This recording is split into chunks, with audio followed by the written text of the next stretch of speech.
Buenos días, soy Joanny Sánchez y estoy aquí en este viernes, el último día de la semana, en que abro de par en par y junto a ustedes esta ventana 14 para asomarnos a los temas y las noticias más importantes de este 29 de noviembre de 2019 en Cuba. Hoy comenzaré comentando la noticia que de los 702 cubanos que estaban en una misión médica en Bolivia, solo 205 tenían un título como galenos. Por otro lado, las críticas y las dudas rodean al video contra el opositor José Daniel Ferrer que transmitió la televisión nacional el pasado miércoles. Un viceministro de Cultura retó a duelo a varios internautas que lo criticaron en la red social Twitter y ya les daré algunos detalles. Y por último, una pincelada cultural. El teatro japonés llega a La Habana. Y bien presentados los titulares, voy a pasar a revolver para tomarme el cafecito informativo. Ese que de lunes a viernes comparto junto a ustedes, recién colado, breve, un poco amargo, como saben que me gusta a mí, pero siempre necesario.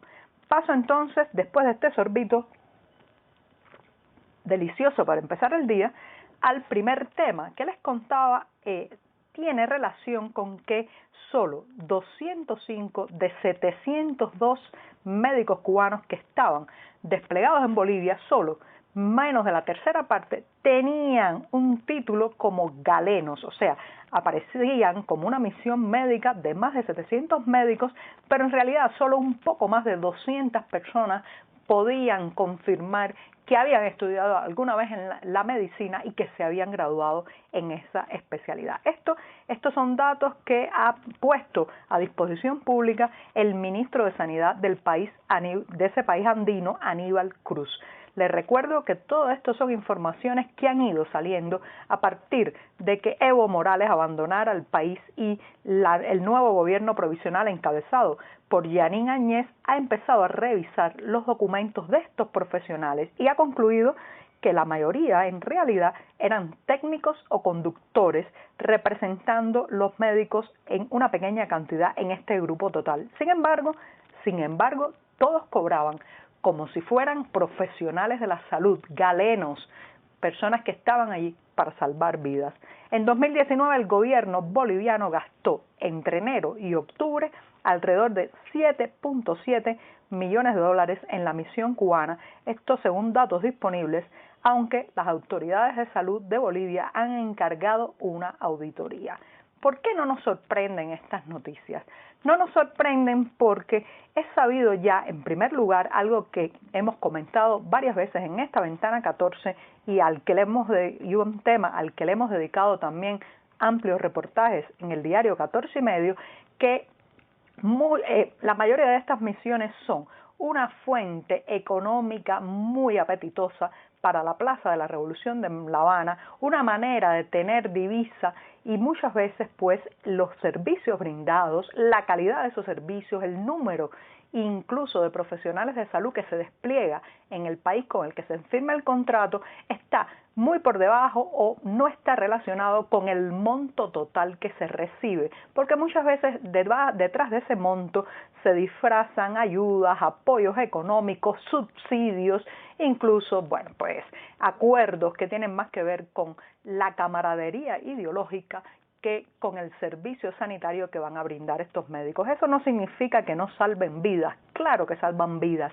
pero lo cierto es, como están demostrando estos números, que entre col y col se va mucha lechuga y entre personas que están allí para velar por la salud, dar consultas médicas, recetar una medicina, evidentemente va también un personal que podemos intuir es demasiado voluminoso en este caso como para ser solamente conductores y personas que coordinan a los médicos. Evidentemente, quienes están denunciando la injerencia cubana de personal de seguridad, de inteligencia, de control social en estas misiones, pues ahora con esta información que ha sacado a la luz pública el nuevo gobierno de Bolivia, pues empiezan a confirmar algunas de sus hipótesis. Según varios medios que han seguido este tema, la embajada cubana en La Paz se ha negado a responder preguntas a partir de que esta información ha ido saliendo a los medios bolivianos. Así que bueno, esperemos la auditoría que se ha mandado a hacer, a ver qué nuevos números, qué nuevos detalles salen de todo esto. Y bien, con eso me voy rápidamente al segundo tema del día. Voy a revolver y me voy a tomar otro cafecito porque es viernes y hay que levantar el ánimo que la semana se termina. El segundo tema está relacionado con algo que ya había tocado ayer aquí en esta ventana 14. Les recuerdo que el miércoles en la noche, en el horario estelar de la televisión cubana, se transmitió un material muy burdo, muy manipulado contra el opositor José Daniel Ferrer. Ayer comentaba aquí que este es un tipo de guión, de audiovisual, de material en video que ha sido muy común contra los opositores, disidentes y periodistas independientes en Cuba, pero esta vez está enfocado en un solo hombre y se trata también de una manera de intentar destruir su reputación, de presentarlo como un preso común y violento.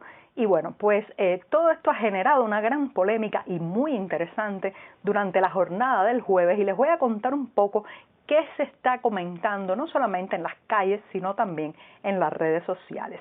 Por ejemplo, muchas personas apuntan a que el material, aunque intenta presentar, decía, a José Daniel Ferrer, el líder de la Unión Patriótica de Cuba, como un preso común, un criminal común, sin embargo, la mayor parte del material audiovisual se inclina a argumentos de tipo político e ideológico, a intentar vincularlo con la administración estadounidense, con poderes en Washington, y sin embargo eso no tiene nada, absolutamente nada que ver con la causa común que se le está imputando. Presuntamente, según la acusación oficial, José Daniel Ferrer ha sido arrestado el pasado 1 de octubre por provocar lesiones en una persona. Entonces, ¿a qué viene? ¿A qué viene esta diatriba que evidentemente tiene unas coordenadas políticas? Pues claro, la gente no es tonta y se ha dado cuenta de eso. Ya no vivimos en la Cuba donde la televisión nacional nos daba una píldora acabada de información y los cubanos no teníamos otra opción para contrarrestar, comparar y tener otra versión de los hechos. Ahora, afortunadamente, las redes sociales, el acceso a Internet y una serie de fenómenos de compartir contenido que han aparecido en la sociedad cubana permiten que la gente se entere un poco más. Y también hay más cultura cívica y jurídica. Por tanto, la mayoría de las personas se están preguntando en las calles ¿por qué se ha hecho esto con una persona que todavía no ha pasado por un proceso judicial, que no ha sido condenada en un tribunal, y si esto no ha hecho romper la cadena necesaria del debido proceso, del respeto a la inocencia hasta tanto no se pruebe la culpabilidad? Voy a poner dos ejemplos muy interesantes de comentarios que leí además en las redes sociales. Por un lado está lo que ha dicho, o escrito mejor, el exprisionero de la Primavera Negra, Jorge Olivera, poeta, periodista. Él asegura que el video está falseado, que el hombre que aparece golpeando su cabeza contra la mesa en realidad es un doble. Olivera tiene una larga experiencia además en represión, porque fue, como decía, en marzo de 2003 detenido y condenado junto a otros opositores en lo que se dio a conocer como la causa de los 75. Así que Jorge Olivera está denunciando en las redes sociales que el video es una burda manipulación, especialmente no solo por la edición y por los fragmentos arbitrarios que coloca, sino sobre todo por la escena que ha sido más controversial, de la escena de los cabezazos de José Daniel Fuego sobre la mesa. Olivera asegura que es totalmente falsa. Por otro lado, el abogado Eloy Viera Cañive, este es colaborador del sitio digital El Toque, ha escrito algo muy interesante que les voy a leer porque esto lo dice un jurista, un joven jurista que ha ejercido su profesión dentro de la isla. Y él dice: para aquellos que consideran risible lo de la cabeza en la mesa, se está refiriendo a esta escena que les he comentado del material contra Ferrer, creo, dice Eloy Viera Cañive, creo que lo deberían evaluar desde otro ángulo. No tienen idea de lo que es capaz un hombre después de 7 días de interrogatorio a ciegas y sin la asistencia de un abogado. Cañive asegura que los ha visto reconocer delitos que no cometieron, con tal de que paren. Miren qué interesante que un joven abogado graduado de las universidades cubanas está advirtiendo de los malos procedimientos, la coacción, la amenaza y la violación de los requisitos indispensables para un interrogatorio justo. Y por último, está otro comentario que leí en la red social Twitter. Este es un comentario alineado con la versión oficial. Y era alguien que ayer aseguraba en la red social Twitter que a José Daniel Ferrer le van a caer largos años de condena. Y yo me preguntaba, ¿cómo es posible que ya sepa que va a ser condenado a largos años? ¿No será todo esto un juicio montado y más que montado, como un resultado ya preparado para el que se está creando una opinión pública favorable a ese juicio y desfavorable al acusado? Les dejo estas preguntas porque es muy interesante lo que se está contando en las redes sociales. Recuerden que la información, la opinión, es como un caleidoscopio de pequeñas piezas que hay que ir armando. Así que les dejo varias piezas aquí para que las tengan. Y bueno, pues también el caso de José Daniel Ferrer generó una polémica ayer en las redes sociales y el viceministro de Cultura cubano, Fernando Rojas, entró un debate con varios internautas en la red social Twitter, la red del pájaro azul, y esa discusión fue subiendo de tono hasta que Fernando Rojas aceptó o propuso encontrarse en un parque habanero para una especie de duelo físico contra estos internautas. Y fue el viceministro de Cultura fue allí, estuvo, dice que unos 15 minutos en la intersección de la calle G y 17 y dice él que nadie apareció a fajarse, a pelearse a los puños con él. Pero ¿qué es esto? Esto es un viceministro de Cultura. Si fuera un funcionario menor, si fuera alguien que no tiene un cargo público, quizás podría entender esta violencia, ese deseo de llevarse a las manos. Pero lo cierto es que este es el viceministro de Cultura. La cultura es entendimiento, la cultura es conciliación, la cultura es palabra. Entonces este señor, que evidentemente tiene una paciencia muy limitada, se ha encendido en las redes sociales y ha decidido pasar a la acción en las calles. Fernando Rojas, las redes sociales son así. Usted tiene la piel muy delicada, tiene que aprender a recibir la crítica, a que otros tienen otras maneras de ver la vida, otros criterios. Eso no significa que cada vez que a uno le dicen algo que no le gusta, hay que irse a las manos. De todas formas, tengo que reconocer que Fernando Rojas es de los pocos funcionarios cubanos que responde a los ciudadanos en Twitter. Pero bueno, ya vemos cómo responde.